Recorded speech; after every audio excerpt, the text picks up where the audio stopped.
Yo, what up? Can y'all hear me?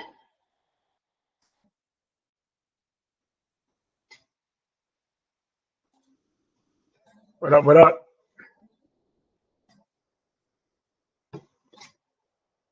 How y'all feeling today?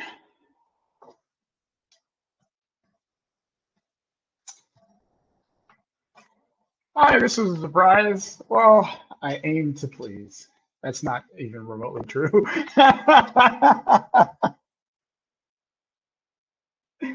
What up? How's it going? How's it going?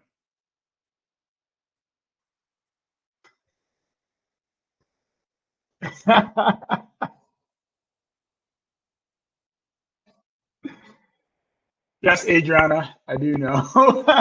Oh, no. Stacy, Jalen. Hey, Jalen, I was leaving anyway. You guys didn't do anything wrong. It was already out. I had already posted it.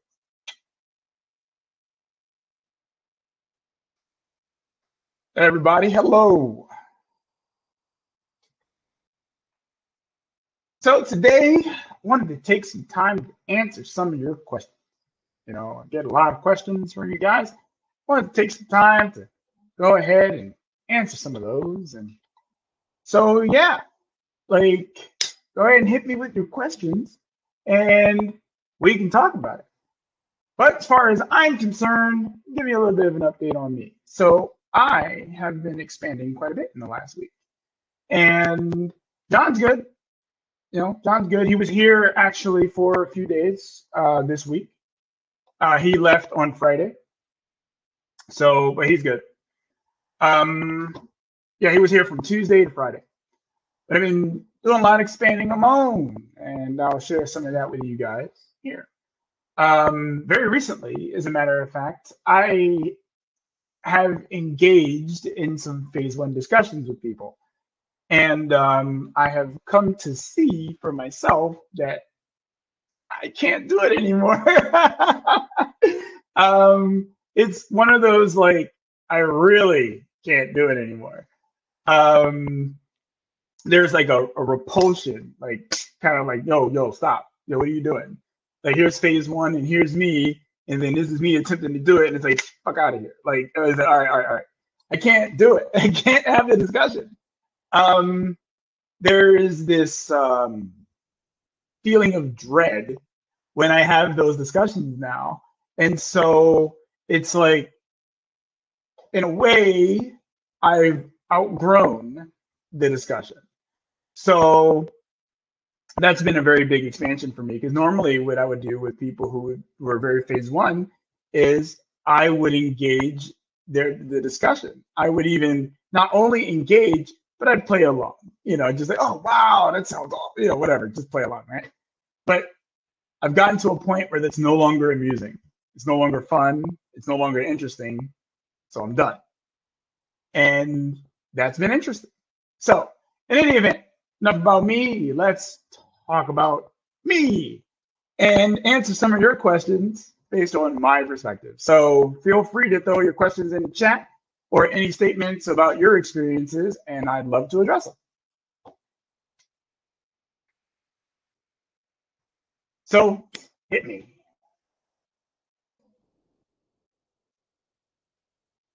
I got a question recently that I thought was pretty interesting. It was, what did I feel once I realized that nothing was real? um, and it, the thing is that it didn't really change much about my experience to know that nothing was real. Um, yes, it was Haley who asked me that. Yeah, it didn't really change much of my experience to know nothing was real, other than the fact that mm, yeah, it didn't really change much. It was like it hit me. It was there. I could really start to feel that, but there wasn't really, you know, I don't know. I had more of a affect dealing with my beliefs and stuff was way more impactful. Dealing with a lot of the things that I saw as reality was way more impactful to me. But whether or not it was real, it never really. Yeah, I don't know. I never really had an effect to the real versus unreal, because the thing is, you can't really define what's real and not anyway. I don't know how you would define it, and it doesn't really matter either. When did your reality start to reflect what you chose to experience? Your reality always does that.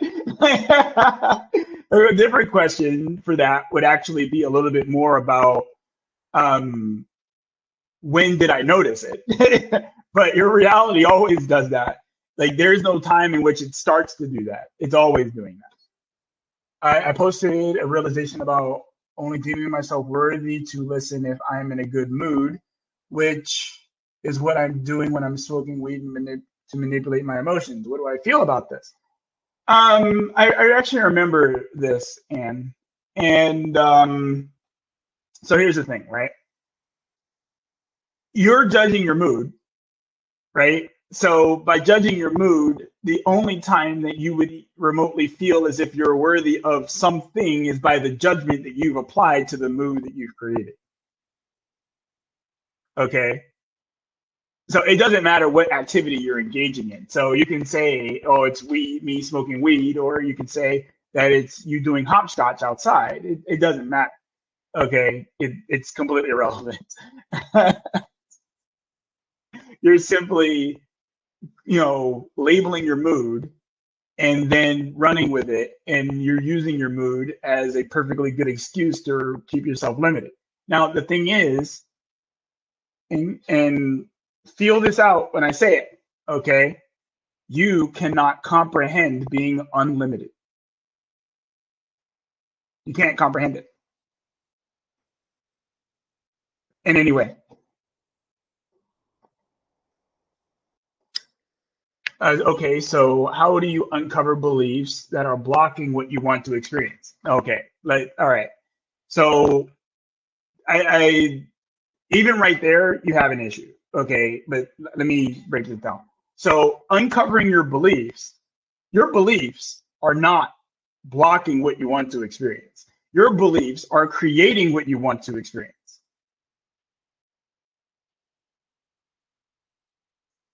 Okay, so you can sit here and tell me that you want something other than what you're experiencing, and I will call you a liar 100% of the time.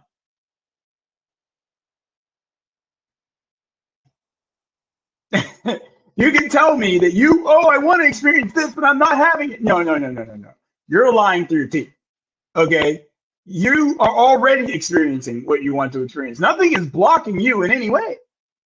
Nothing. There is nothing blocking you. You have just created a story that told you that you were being blocked. That's what you did. You created a story. Okay. And you are indulging in that story. You're indulging in that story so good that you actually think something's blocking you from having the experiences you want to have when you're already having those experiences. So, nice try though. Nice try. Yeah, man, I love it when you guys give me your bullshit. It's amazing. Give me more. Give me more bullshit. Let's go. Give me more. Do I still read books? Yes, I do. Why not? I do. Would that apply to someone who's bipolar? That's a label. Okay, that's a label. You know how many labels I've been given throughout my entire life, man? Like being autistic and being all kinds of shit. I've had so many labels, man. Whatever. Like bipolar, schizophrenic, dog shit, whatever, labels. Like, who fucking cares? They're all nonsense. Okay? They're all nonsense. Your mental state or whatever bullshit you accept about the label that you've been given, such as being bipolar, that's just a convenient excuse for you to continue remaining limited, which is, hey, that's what you wanted, right? You wanted to be limited, so you gave yourself some bullshit and you went and accepted a label called being bipolar or being schizophrenic or being depressed or being whatever nonsense you accepted. you know.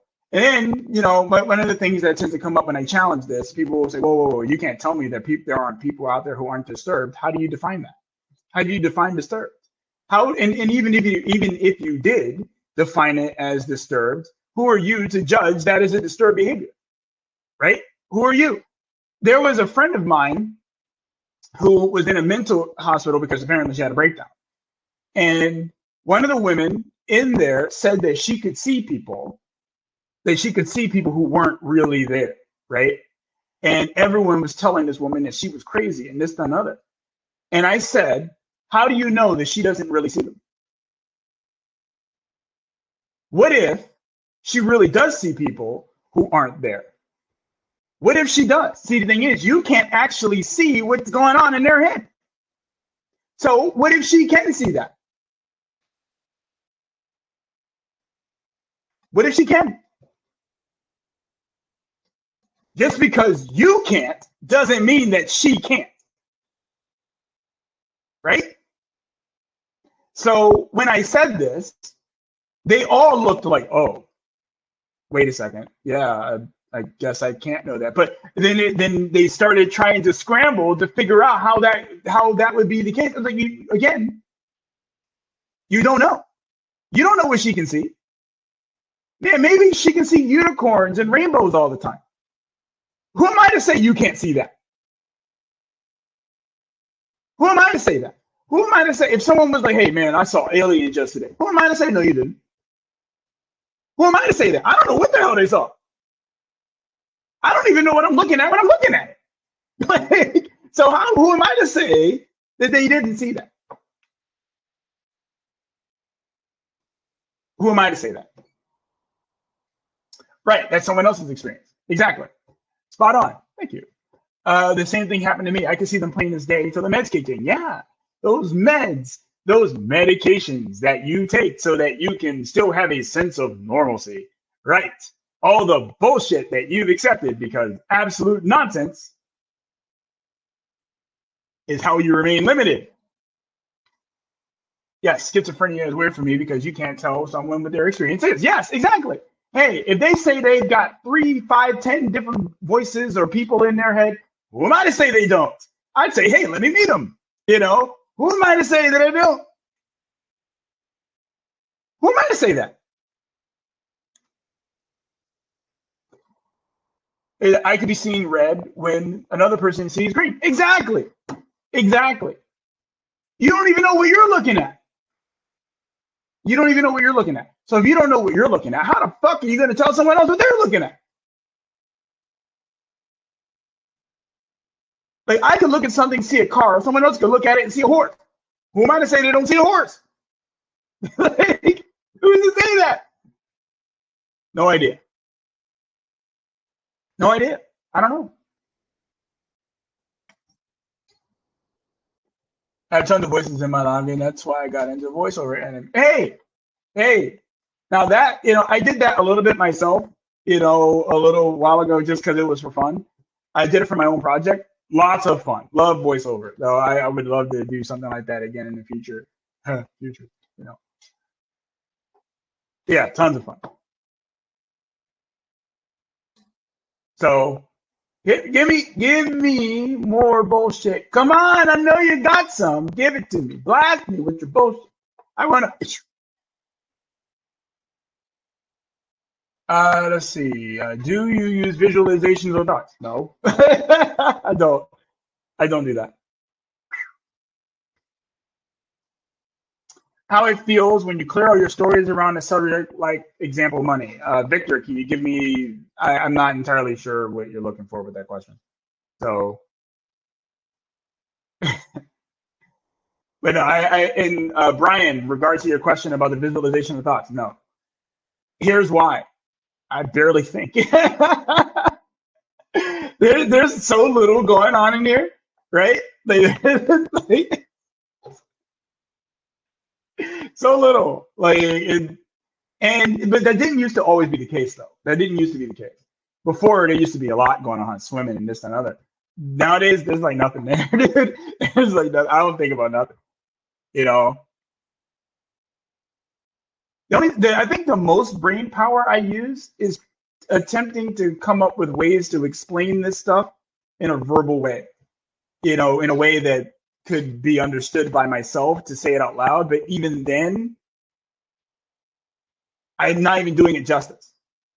So I think that's probably the most that I think. So doing this is, I think about that sometimes, but in most of the time, no, I don't think like ever. It's actually really fun. It's really fun not to have to think. What do you feel, and what does it feel like to feel that money is unlimited? Um, well, most of the feelings that I used to have around money were the restrictions that. So for example, um, I wouldn't spend more than a certain amount of money because I was always afraid that if I spent more than a certain amount of money, then I would put myself in a bad financial position. And so most of my feelings were around that. A lot of those feelings, actually, pretty much any feelings around me spending around any amount of money have completely dissipated. I don't have feelings around spending money in any way. Um, so all of the purchases that I make are inspired. And actually, in the mentorship community, I recorded a bunch of videos on these topics about money. I'll talk about it here. But I recorded a bunch of videos and I've uploaded them into the community. So if you're not a member of the mentorship community, I'd recommend it because I go over a lot of the stuff regarding money. But a lot of the feelings that I had were simply about the spending of money at certain limits. So for example, I could spend $1,000 on myself, no problem, but spending $2,000, you know, that was like, whoa, that's a little too much. Or spending $3,000 was, whatever. And so I constantly would push myself, or rather challenge myself to spend higher amounts on things that I was inspired to purchase, right? So there's that, right? Now the thing is, let's take that another way. The thing is that money being unlimited, the feeling of money being unlimited, there's a baseline, at least for me, right? So I don't get any type of trepidations or feelings around money, right? Like really in any way. The last time that I had any like substantial response to money was a few years ago when I had made over $1 million in a year and I had to pay the taxes. Like, that was the last time that I had a response, a really heavy response to money. Okay. So since that point, I have had no response to it. So whenever something's presented to me, if I feel that it is a very inspired thing for me to do, then I do it. I don't care what the price is. The number is irrelevant. Boom. And in the inspired part is I'm buying it simply for the experience of buying it or whatever it is. And someone may ask me, well, what about your bills? Are those inspired purchases as well? Yes, because I'm hella inspired to make sure that I have the internet. I'm hella inspired to have a roof over my head. I'm hella inspired to be able to have water, be able to go buy food, be able to go do X, Y, and Z. I'm very inspired to do those things. Okay. And there is a difference between an inspiration and an obligation. If you feel obligated, you cannot feel inspired. They're the antithesis of each other. Okay. They are the opposite. So if you're constantly feeling obligations or fulfilling obligations, or your entire life is obligations, then there's that. Then the opposite of that is inspiration, where you just do it to do it and this, that, and other. And one of the comments that I get quite a bit when I talk about this is I get, well, it's easy for you to say because you already have the money, right? But the thing is, I was already doing that before I had the money. Okay. I was already making inspired purchases before I had the money. I was already doing these things before I had $1 million, $2 million, $3 million. I was already doing that. So because I was already doing that, when I got to that point, it wasn't a big deal. Okay, it wasn't a big deal. Ultimately, you just get to a point, and maybe I'll have another. I don't know if it'll happen again, but maybe when I reach a different number, you know, then or some other kind of experience that happens, maybe then I'll have a different response. But at this point, I don't even respond to numbers. It just doesn't affect me in any way. So it could be like that. Let's see what other questions we got here. Let's see. Do you always feel there's something else going on before you remembered phase 2? Yes, I did. I always felt like something else was going on. Can someone ask for money and still be an unlimited being? Why wouldn't you? I don't see why. See, all right, Anita, first and foremost, I appreciate your question. All right. You being unlimited and you asking for money, one of those is an expression or a request for an expression of appreciation, right? See, the thing is, imagine that you never appreciated anything in your experience. Now, there's a lot of people who don't, but let's just say, for the sake of saying, that you never appreciated anything in your experience, right? Let's say that you get this.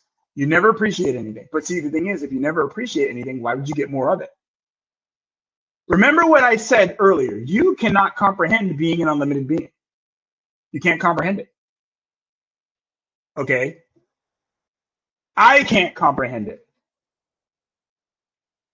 So, comprehension has absolutely nothing to do with any of this, right? You can't comprehend it though. And a lot of people attempt to do so. Stop attempting to comprehend it. You cannot. Okay? So, asking for money is not asking for money. It's a request for appreciation for your experience, your existence. That's what money is. Okay? Money is that. If you look at money in any other way, that is an indulgence and a way for you to confuse the ever-loving shit out of yourself. Okay? So, the answer to your question, Anita, is yes. I wonder if I spend more than I think I have, then my account will reset. I'm still having trouble completely letting go of the fear of numbers. Maybe my intuition is moving me towards the experience of homelessness and poverty. No. Okay. Your intuition is not moving you towards homelessness and poverty. Unless you create a story around your intuition doing that, which you're doing, right? So that's not it. The thing is, your intuition doesn't know anything about homelessness or poverty. So your intuition only gives you more of what you pay attention to. Let me repeat that. Your intuition only gives you more of what you pay attention to. So if you pay attention to the idea of being incredibly homeless and being in poverty, guess what? Your intuition is like, hey, you know what? Get the fuck out of the house. You're going to be homeless. And your intuition is going to be sitting there laughing their ass off while you're sitting there sobbing. Oh my God, my home. Right? Stop creating that story. Now, in regards to the whole letting go of numbers, this, that, and other, stop worrying about that.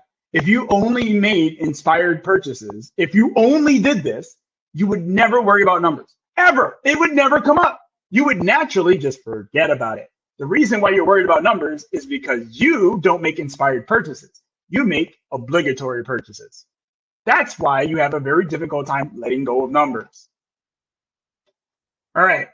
So taxes can be can either be an inspiration instead of an obligation. Yes, it can be an inspiration. And in fact, think about everything you get, in your experience. Think about that, right? And I'm telling you, use your brain for this, right? Think about what you get.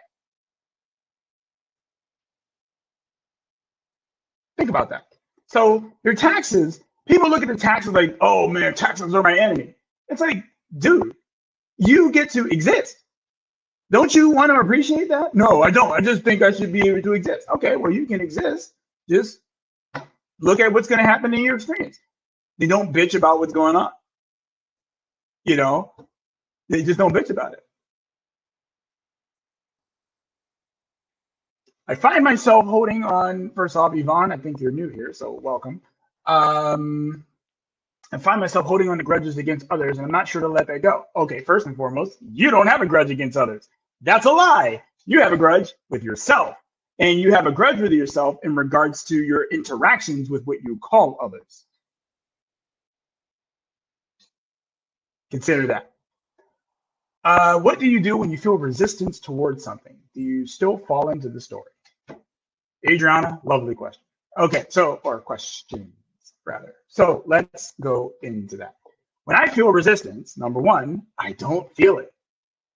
I don't feel resistance. It never comes up. You know why? Because I listen to my intuition. My intuition tells me to do something. I don't ask questions. I don't feel resistance. There is none. Okay. Zero. Shot. There's no resistance. Now, when I used to experience resistance, and I'm going to refer to the past here. So when I used to experience resistance, what would happen? Okay. What would happen is I would get a flood of thoughts going on in my head. And what would happen, and maybe you guys you have this experience yourself, where what is happening is you end up talking yourself out of an experience, right? So people look at resistance as this is something I'm not supposed to do. Okay, that's what people look at resistance as. I'm not supposed to do this. If I'm feeling resistance to this, I'm not supposed to do that. When in reality, if you consulted your intuition on what you were doing, you would never need to worry about whether or not that was something you were doing in the first place. All you're doing is you are confusing yourself. You're creating a separation between you and your intuition, when in reality, you are one and the same. So I do not experience resistance because I just do what my intuition tells me. If my intuition told me to go run outside naked, then guess what I'm going to be doing? All right. Whatever. My intuition hasn't told me to do that. But if it did, guess what I'm doing? And am I going to be worried about consequences? No. I'm not worried about the consequences. I don't care. Hey, my intuition told me to do it. So if for some reason I were to get locked up, that was part of the experience, right? It's just what it is. Who cares? Is it a big deal? No, not really. All that's really happening when you get all this resistance is you're taking your life way too seriously. Way too seriously. You take everything so seriously. Oh my God, it's the worst. Becky is such a bitch. I hate Becky. Fuck Becky. Man, you're just taking everything so seriously. Who cares? Let Becky be a bitch. Just who cares? Who cares? It's not that big a deal. It's not that big a deal. Oh, my intuition is like TikTok or the algorithm. Yes, actually it is. Yes. Actually, if you think about what I just said in terms of how your intuition only gives you more of what you pay attention to, if you look at social media, it acts in the same way. Your intuition does exactly this. Your intuition acts the same way as social media. If you look at social media and you watch one type of content and you look at your For You page, you're going to get a lot of that one type of content that you watch a lot of.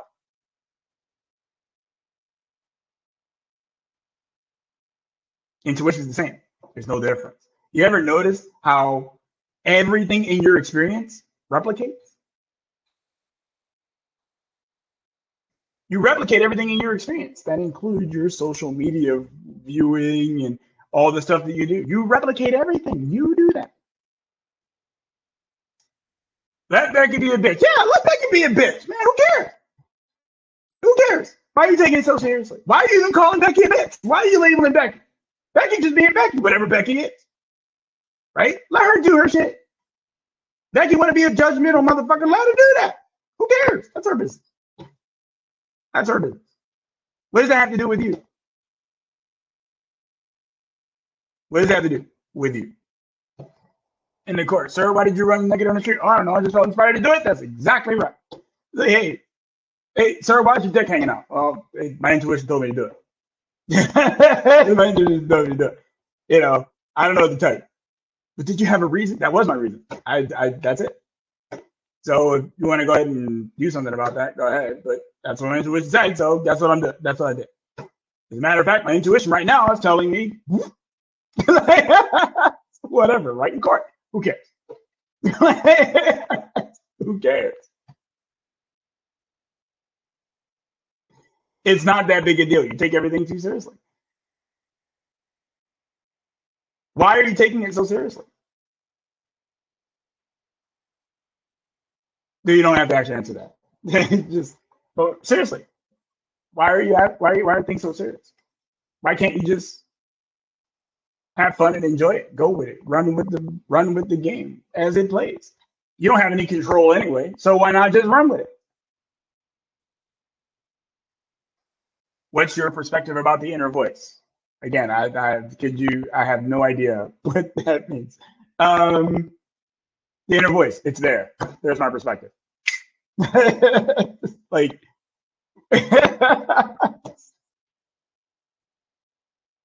it's there. You know, whoop de doo. I don't know.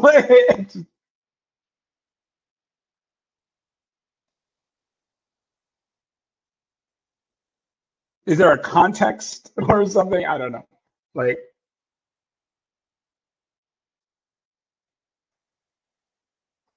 intuitive guidance. Oh, okay. Follow it. There you go. Follow it. Follow it ad nauseum. Do what it tells you. Like, for example, your intuition. I'll give you an example, like your inner voice. Your inner voice very often will give you very, very sound advice. You know, very sound advice because it's you telling yourself, "Hey, stop being a dumbass." Right. So the thing is, what your inner voice, intuition, et cetera, will do, it'll put people in your experience or put other aspects of yourself into your experience that are designed to help facilitate you paying attention to it. Okay. So, for example, me, I am a person that your intuition is put here to facilitate this exact thing. Right. So, the thing is, what you may be considering as a conversation that is happening between us on the internet, that's not actually what's taking place. What is actually happening is we're having this conversation inside your head and you are projecting it outward, making it look like you are having an external experience. And you're not. This is actually happening inside your head because there is no sound that comes from anywhere outside of you. It's all in your head. Have I watched Kung Fu Panda? No, I have not. I've not watched that.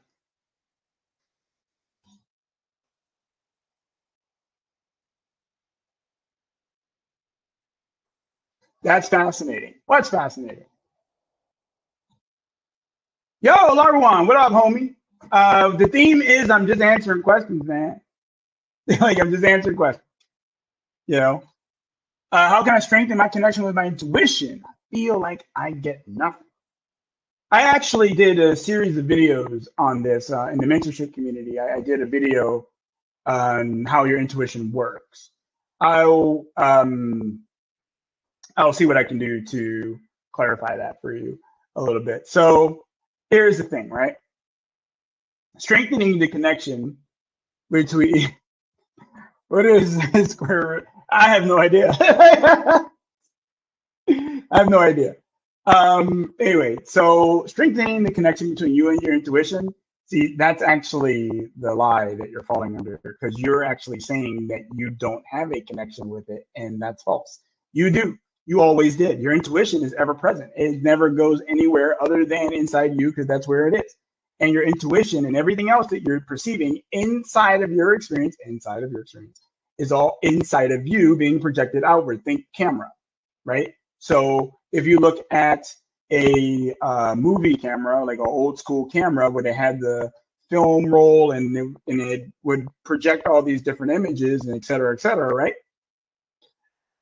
And you would watch those images and those images would be in a sequential order. Well, the thing is that that's exactly how your life works. Okay. Everything that's going on in here is basically a film strip and it's playing out in your perception. Your perceptions being your sight, hearing, feeling, tasting, touching, all that stuff, right? Everything, smelling. I meant to say smelling, but you get what I'm saying. All your senses, right? So, but you think so. For example, you may be thinking, "Hey, it's raining outside." No, it's raining in your head, and you're projecting it outside, and you get to experience it outside of that. You know, that's what's actually taking place. Now, you may not be able to comprehend that right now because you're so obsessed with the outside world, but that's what's actually taking place. So you already have a connection with your intuition. You're just telling yourself that you don't, and that's why you don't hear anything. So if you stop telling yourself that bullshit, maybe you'll hear something.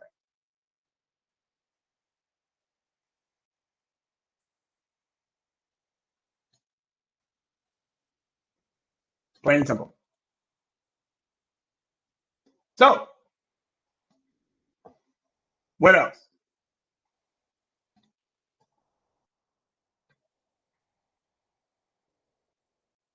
Give me what you got.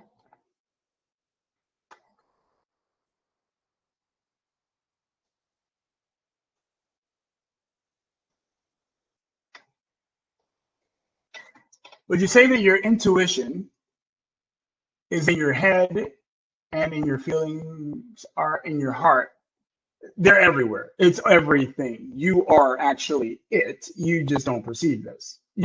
So very often, like for example, in China or like China or like Japan or whatever, when you ask someone where the soul of their body is, they say like in this region of their body, right? They say that. When will the bullshit end? Never! It'll never end. It'll never end. And in fact, it gets more fun as it never ends.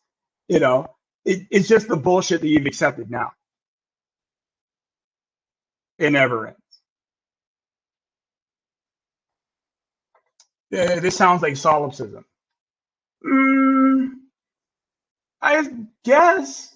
I guess in a way, I don't know. I'm not too up on solipsism, but I do think that,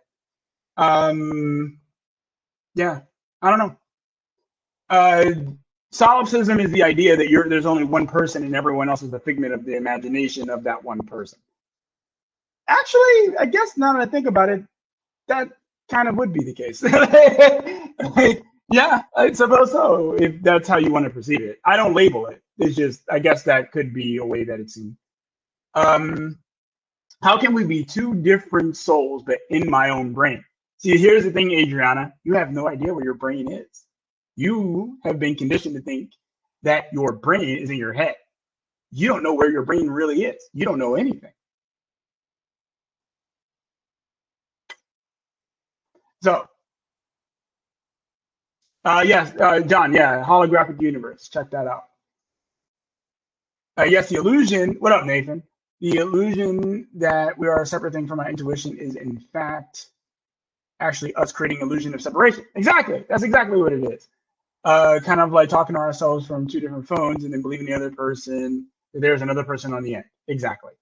So here's the thing, Adriana, and I actually would love to come back to your statement about how there could be two different parts. Well, the thing is, how couldn't there be?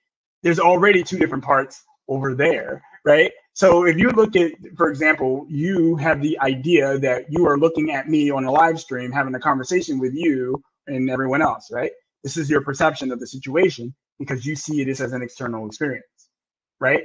But if you look at it from an internal experience, we are two people sharing the exact same space. We are two beings sharing the exact same space, convincing ourselves that we're somehow two separate beings, and we're not. Think of it as like different hair follicles, right? It's like it's still hair follicles, right? So anyway, why do I believe I deserve consequences? Virginia, hello. Interesting question, as a matter of fact. You believe that you deserve consequences because you came here to experience what it would be like to be as limited as you could be, and consequences create even more limitations, right? They create a lot of limitations. So consequences are fantastic for making sure that you remain limited. Now, if you were sick of the consequences and you were to remove that belief from your experience, then guess what? You wouldn't see consequences anymore. So instead of telling myself I don't have a connection with my intuition, do I replace that story with I do have a connection? No, Yvonne, this is not about replacing stories. And I'm glad that you said that, actually. None of this is about replacing a story with a different story. Do not do this because all you're doing is saying, hey, You know what? I'll trade you a limitation for a limitation. That's what you're saying. If you want to not have the limitation, you simply remove the story in the first place. You just remove it. Then just let it be what it is, whatever that is. You let it be. Okay. Do not tell yourself the opposite. So, for example, do not go and say, hey, I'm broke, and then go, well, actually, I'm really wealthy. The thing is, you're actually creating a conflict for yourself by even doing that.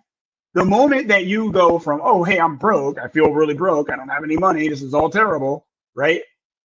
And then you go to, well, actually, I feel wealthy, you're still creating a limitation, right?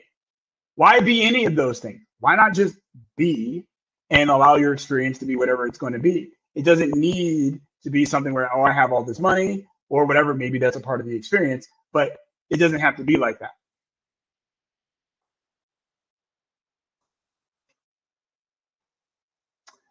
Let's see. For example, I have flashes of insight and impulses that call my intuition, which I follow, but I do not follow these intense feelings that often. If I dread something, I don't do it. Well, okay. Very simply, you're basically saying to yourself that your intuition isn't to be trusted. You're saying that you are not trustworthy. That's basically it. See, you're labeling it as dread. You have no idea what it is. You're just labeling it as that. So, because you don't know what to call it. So you're like, whoa, I don't like this feeling. But the thing is, you have no idea what that is. You don't know.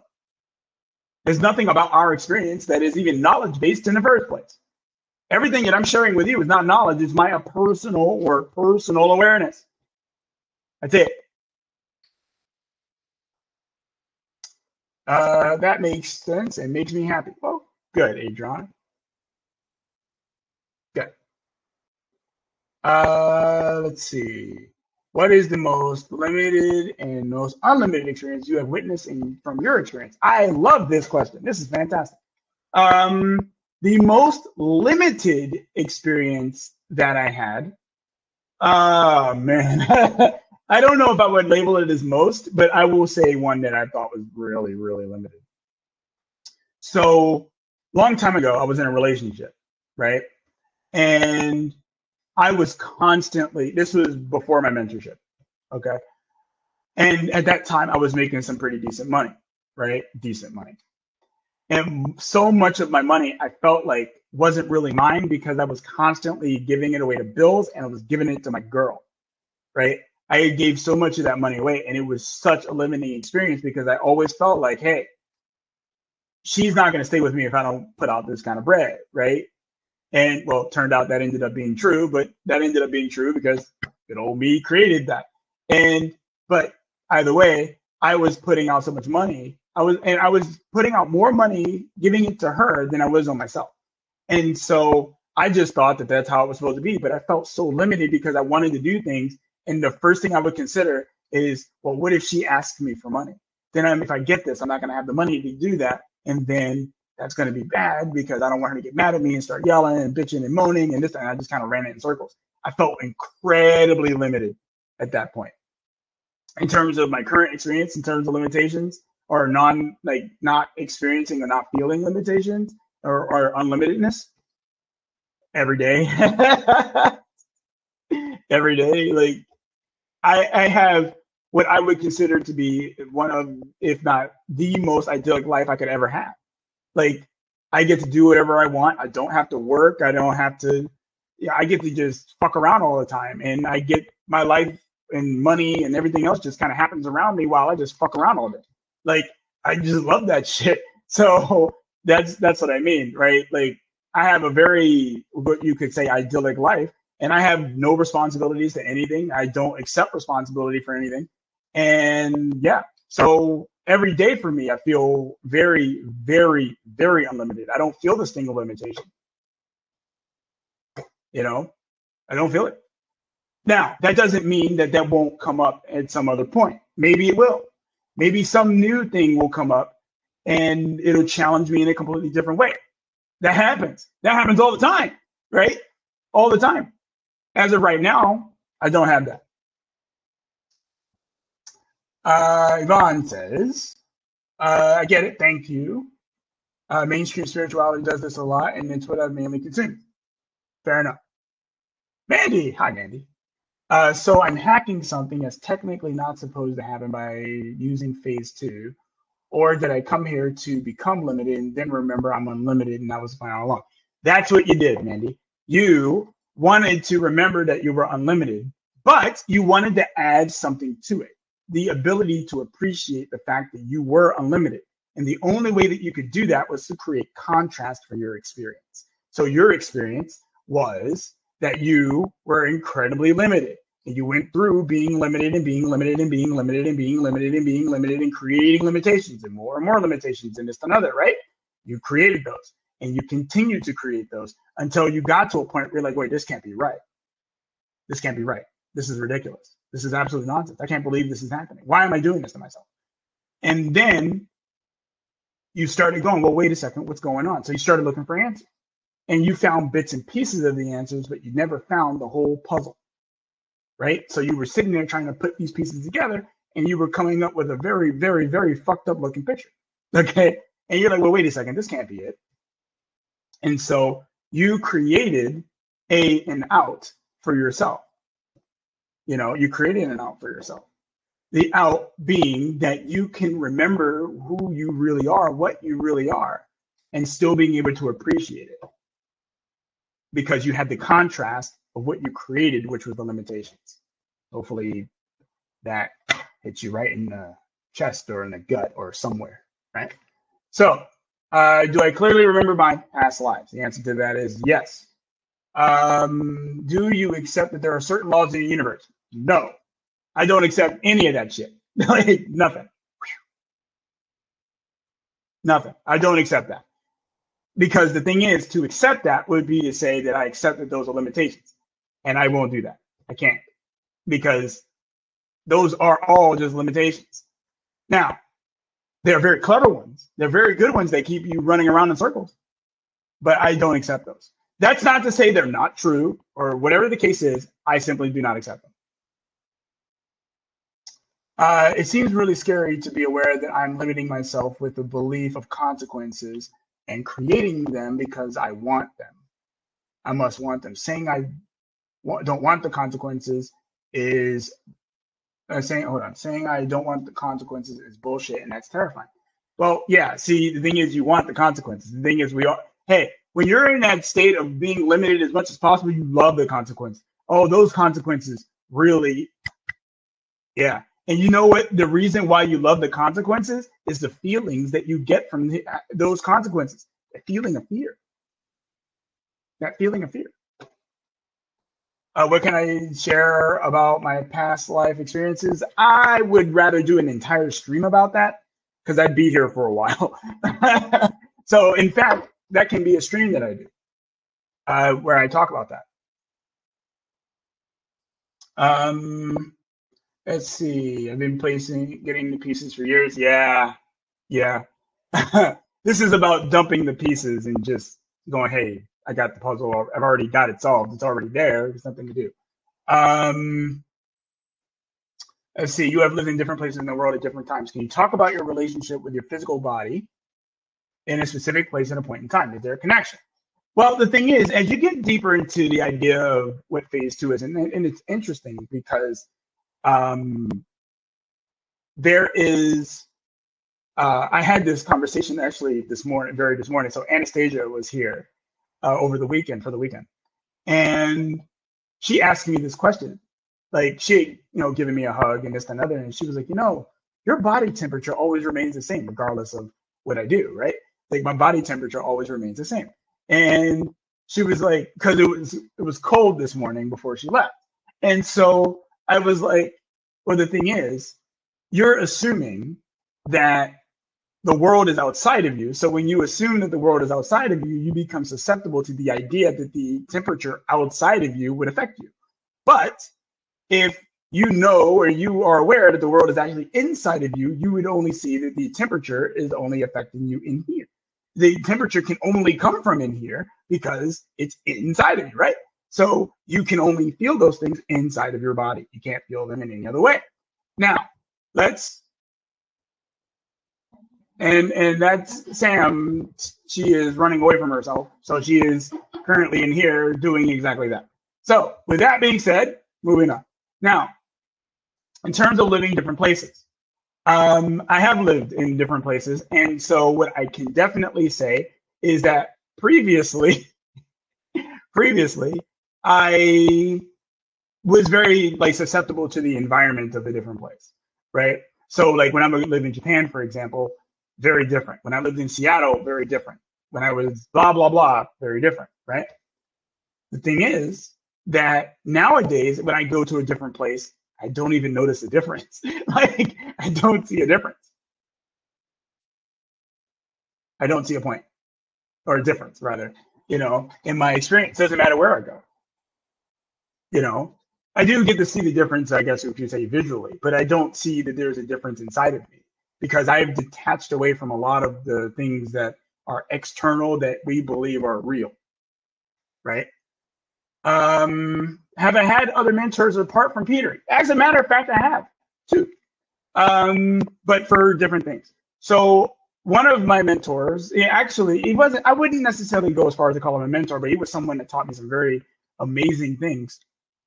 He was actually a neighbor that I used to have when I lived in Pennsylvania. Okay. His name was Parmal. That guy was amazing, right? He was a singer from Fiji, and he was like this famous singer, multi-millionaire, billionaire guy, right? Amazing guy. You would never know that this guy had any money, but he was amazing. And he taught me a lot of really cool stuff, some of which I actually talk about in the mentorship community in the new videos that I've posted in the Leaping the Phase 2 course. So you can check some of that stuff out there. What is my take on DNA? I don't have one. I don't have a take. I just don't. Although I would say that we put a lot of stock in the belief that DNA is even a thing. Like, I don't know. We create, I think it's just more bullshit, than I don't think there's anything in our experience that isn't bullshit to some extent, right? But I don't know anything about DNA and I don't care. So that's my perspective on it. Also, hello, Josephine. I'm just curious. You're an unlimited being and all things are possible. Is there a point to your reality? Nope. Nope. None whatsoever. And I'm just okay with that. Do phase 2 people tend to get along, or are there organizations filled with phase 2 people? Well, both. The answer to both of those is yes. Phase 2 people do tend to get along. They do. I actually haven't really had a phase 2 person I didn't get along with, so I've never had that. So yeah, they do get along, but there are also organizations in regards to that. He was a very nice neighbor. Yeah, he was. He was awesome. Parmal was amazing, and he was and he taught me some amazing like things about money. But he used a lot of the same language, like appreciation and awareness and stuff. He used a lot of the same language, despite that. So, yeah. What have been your experience physically traveling to a different country or state within phase 2? My experience is, I think I mentioned it earlier, but I don't feel any different. Like a lot of people end up becoming very susceptible to the ideas of, well, if you go to a different place, it's a completely different experience. It can be if you allow it to be, absolutely. But for me, there really isn't really much of a difference. I can stay in one place and be perfectly fine with that. But if I do go other places, whatever, it's almost like I exist outside of those places. Yeah, it's kind of like that. Do some of Peter's mentees have regular jobs? No. No, none of them do. None of them do. And in fact, I think I actually only know one phase 2 person, period, that even has a job. Silly question alert. No such thing. Can pets and animals be in phase 2? They already are. Where do we want to go? Who want to get coached by you? Send me a message. Just send me a message in the community. But no, in terms of phase 2 people having jobs, yeah. Yeah, may retreat. There's that too. I haven't met another phase 2 person that other than like one person, who has a job. Now, that's not to say there aren't others out there that don't have them. I just myself haven't really met them like that. It's like you're trying to dance in two worlds when you're someone who has a job and you're also engaging in phase two. And wait, I'm in phase two and I have a job. No, you don't. No, you don't. You don't have a job and you haven't had a job for a while. So don't even give me that shit. You haven't had a job for a minute. Don't give me that.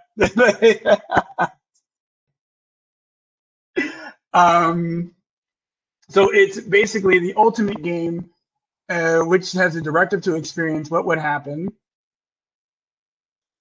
when an unlimited being convinces themselves of being limited and then unlimits itself. Yes, that's exactly the game, Nathan. Okay, what would it be like if you limited yourself? And then what would it be like if you were to remove those limitations? And what you did was you created me to facilitate that experience for you. But yeah, in regards to jobs, I like this question a lot, actually, because the thing is that there's absolutely nothing wrong with someone having a job. But what happens is that the phase two individual, when they have the job, and this has actually just been the case that I've seen, they get to a point where they don't like the restrictions that a job imposes on them, that they're still giving away the time, that they're still limiting their experience by doing that. Maybe they enjoy the job, but they also like really are confining themselves. And eventually, just like a balloon, if you put too much air in it, it pops. It's the same thing with phase two people when they have jobs. So yeah, I don't see them ever sticking to a job. And in fact, when they try to go back and get a job, and Anthony in there can tell you when they go out of their way to try to get a job, no matter how great their credentials are, no matter how much shit they put into work and nothing like this, it doesn't fit. It doesn't fit. So yeah. Yeah, that's what I started to feel for myself. Then here you go. But yeah, most phase two people, none of Peter's mentees have jobs. In fact, all of them just kind of do their own thing. Like, I don't have a job. I haven't had a job in who knows how long. I don't know. So you just don't fit in a job anymore. Your awareness is too far beyond having a job when you get to a certain point. So it doesn't fit. Then it's like, well, what do I do next? What else do I do? This and other, right? Well, now you actually have the ability to go and explore that and allow that experience to come into your awareness, which you wouldn't have otherwise. Can you seek revenge based on an emotion in phase two? Well, if your intuition was to somehow say, hey, go fuck that person up because they did something to me, but I've never had my intuition ever do that. So revenge, yeah, I don't know. I've never had the experience of someone seeking revenge in phase two. No. I definitely have a huge emotional response to fear, so I acknowledge the fear. Well, here's the thing, right? Virginia, to address you. You're only afraid of what you think you know. You're not afraid of the unknown. So you are very afraid. Okay. Excuse me. You are very afraid of what you think you know. And so the more you think you know, the more afraid you become. So if you get rid of the bullshit or the things you think you know, the less fear you'll experience. 9 to 5 quitting meeting building up. Yeah. Josh says, can you clarify a statement that you made in the wealth equation stream where you said that if you requested a amount of appreciation and you haven't paid that amount before someone, how can you expect someone to pay you that amount? And then in the business in phase two masterclass, you state how it's not necessary for you to pay them out. Okay, so here's the thing, right? Your question is a mutually exclusive thing. Let me point it out to you. So my first statement is about expectations. If you're feeding into the idea of an expectation, that question becomes relevant. So if you're in phase one and you go, all right, I'm going to put all this money out there, this and another. Oh, I'm sorry, I'm not going to put all this money out there, but I'm going to expect people to give it to me. You're creating a separation for yourself, and expectations. You're working in a space of expectations, right? But in the phase two masterclass, I specifically say that it's not necessary for you to do that. That's because that's not a phase two thing. If you look at the wealth equation thing, I never really referred to things in the phrase in phase two. Okay. But I said that because that's the expectation that people would have. And I also remember saying that, if I remember correctly, and I may not, but I also remember saying that that is a thing that happens in specific industries, much like in coaching industries. So like in the coaching industry, they'll say, hey, you can't ask for a price if you're not willing to pay it. That's a marketing ploy that people use to do that, right? That's a marketing ploy. And so there you go. Hopefully that answers your question. Let's see. Caroline. All right. So what made you aware that you enjoy coaching? I have absolutely no idea. Just the fact that I'm doing it every day. Like that's about the best answer I can give you. What limitation would you be wanting to achieve by giving yourself a health condition or a problem? Sympathy. You get to get sympathy. I mean, you get to have people go, oh my God, it must be so tough for you. And then you get to have all the sympathy and this and other, all that bullshit. Now you get to have all that, right? So there you go.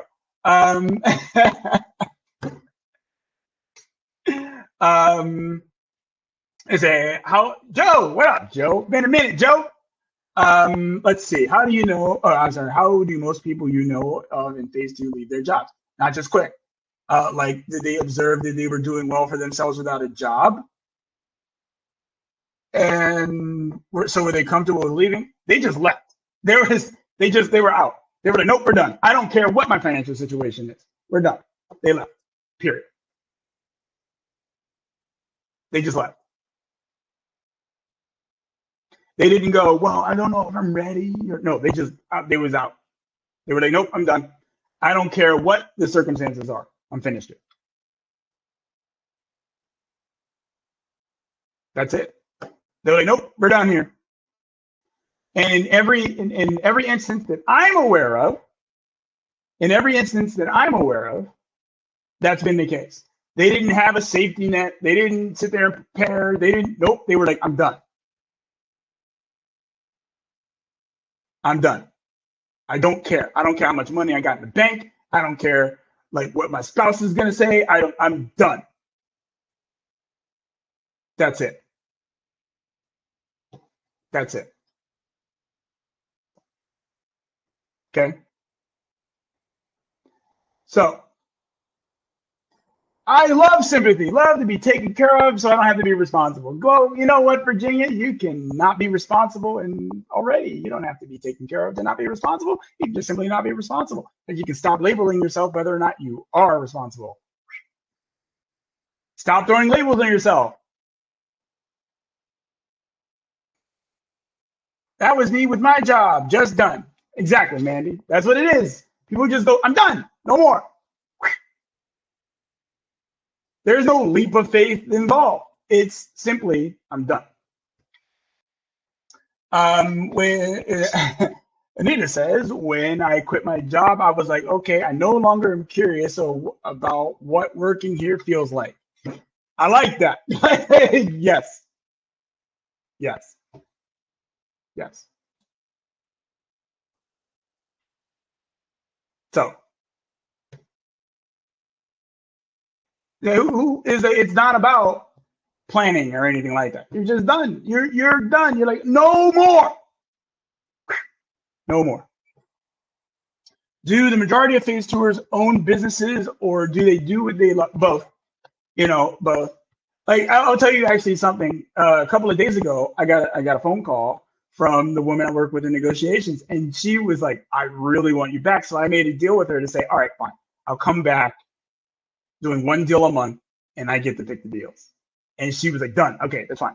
All right, cool. She's ever since I left, she's been trying to get me back. And so I was like, okay, I'll negotiate with you. I get one deal a month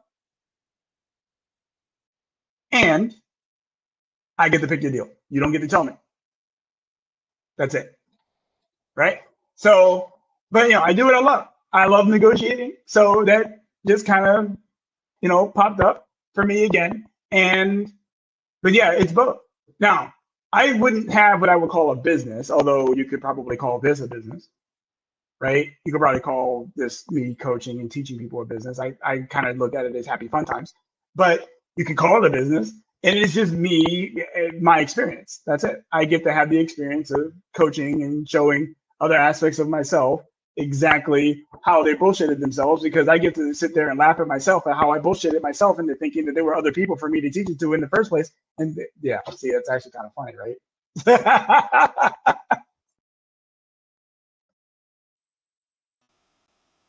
It's phenomenal how good we are at this, right? But yeah, as far as all the other phase tours that I am aware of, yeah, they all just either just do what they feel like doing and having fun doing it, you know. So I didn't listen to my intuition and ended up leaving the printing job anyway when I should have quit a year earlier, like I was telling myself. 5 years stay nonsense. Yeah. Phase two has helped me so much in my business. You're welcome. Right? And helped me remember how much I love it. Awesome. Awesome. Awesome. All right. Thank you so much for this stream. You're welcome, Andrew. You're welcome, man. Yeah, we talked this week, don't we? I'm pretty sure we talked this week. So I'll be seeing you in a few days. So other than that, any other questions? If you got anything else you'd like to say, throw at me, questions, this kind of other bullshit, I can go for it. All right, Andrew. I'll catch you later, homie.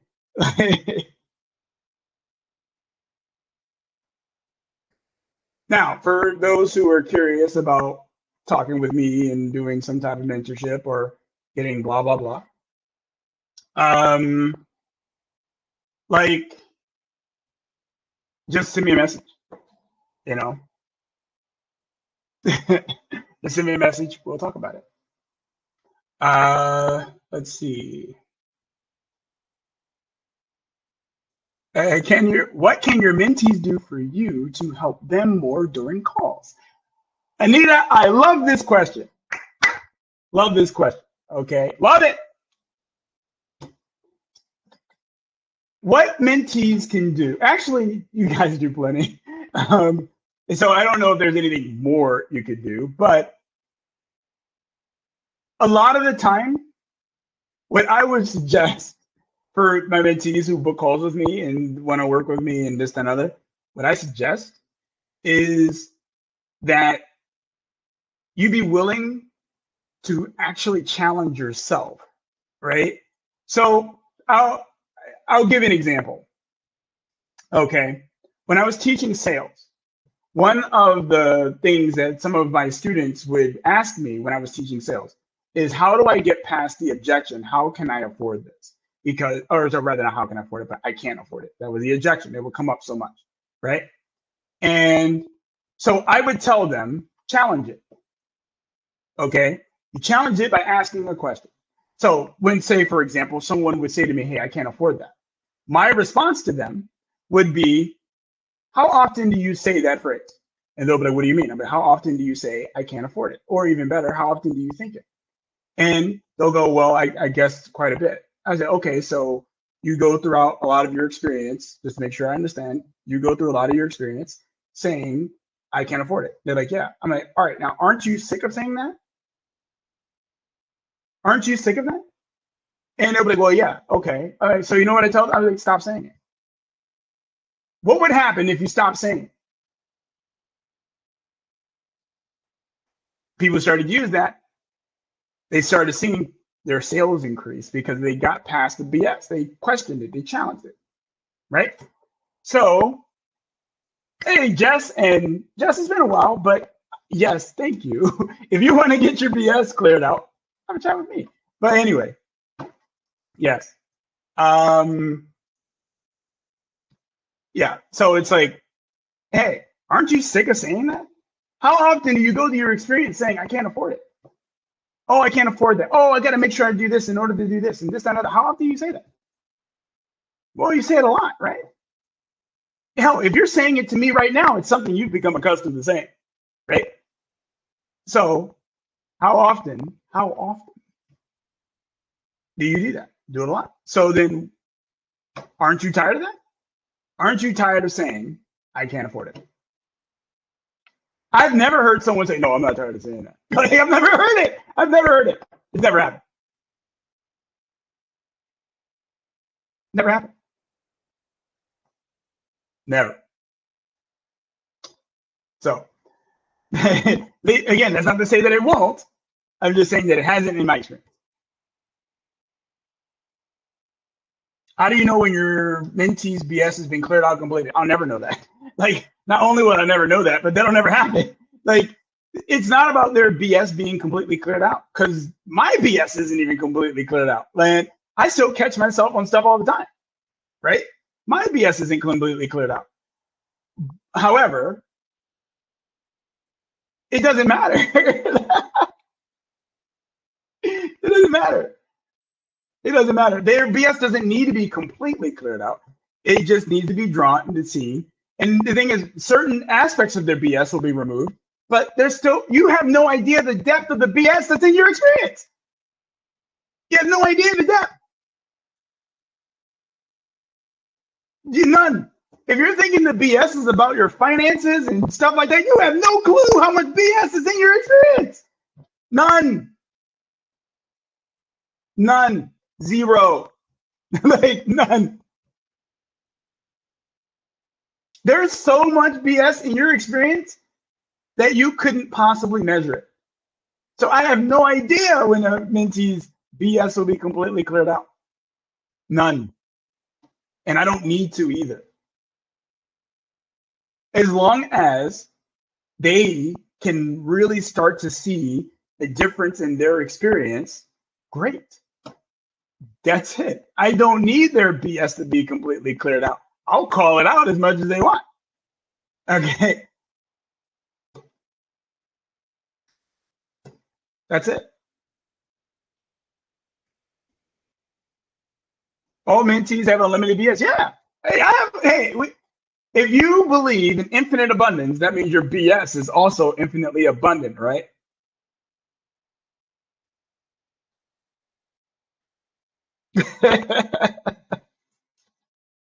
It's either one, it's like one or none. There is no in between. There's no in between. You are either worth everything, you are either everything, or you are worth nothing, or you are nothing. There is no gray area. There is no middle ground. There is no space in between. It's one or the other.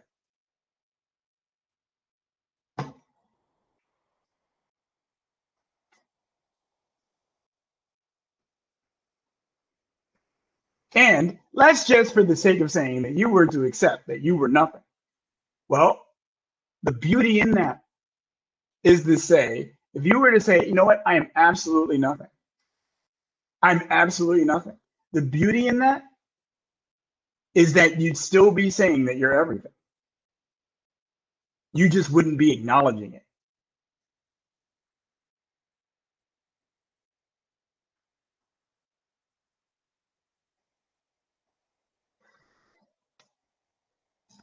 So thank you, Andre, and everyone else in this. You're welcome, man. You're welcome. You're welcome.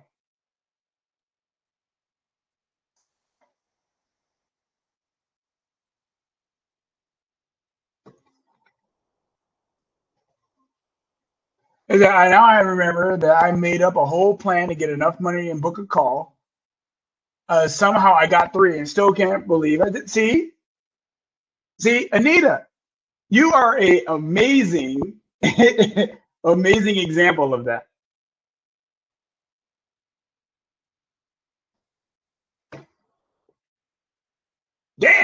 Graham is right.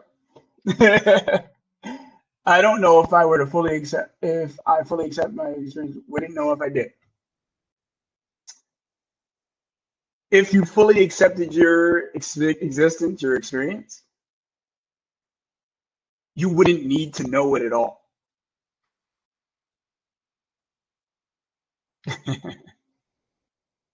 None of this is about knowledge. Knowledge is the enemy of awareness.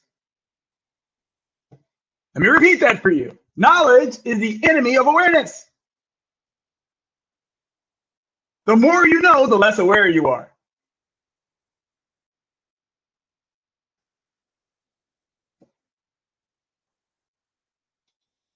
Stop knowing shit.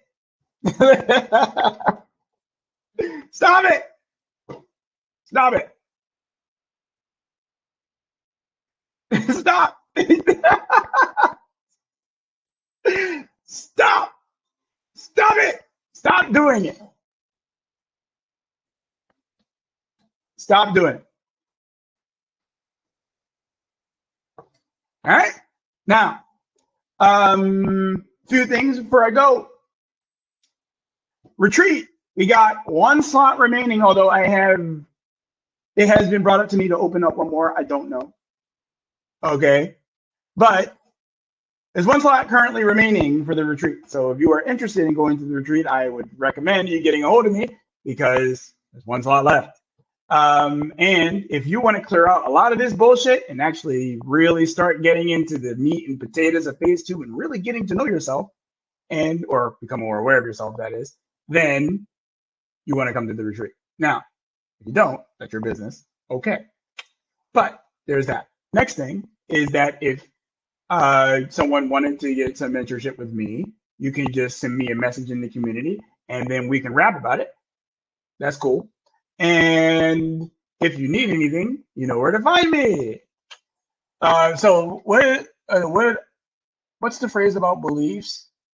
You have to convince yourself of a belief. Oh, so I don't know what the phrase is, but the only thing about beliefs is that you have to convince yourself of them being true, right? You have to actually sit there.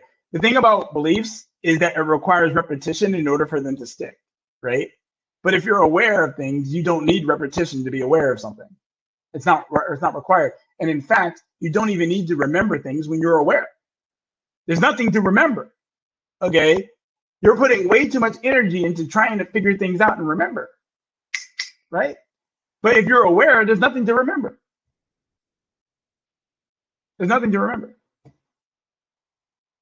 Now, that doesn't mean that you won't remember things, okay? That's not what that's saying. I'm just saying that it's not required. And if you're in the present moment, why would you need to remember anything anyway? Right? What is there to remember? You're in the present. It doesn't take repetition to be unlimited. It takes repetition to be limited.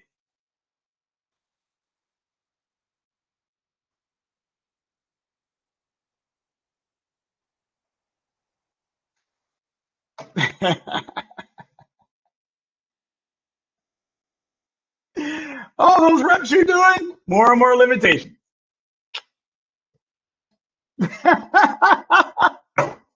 It's brilliant. It's amazing. It's amazing.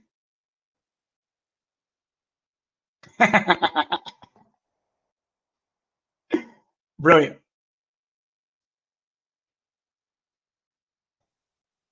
So, with that, I'm out. So, I want to thank you for being here. And I will, at some point, do yet another random stream. But for right now, I'm out. And I will see all of you next time.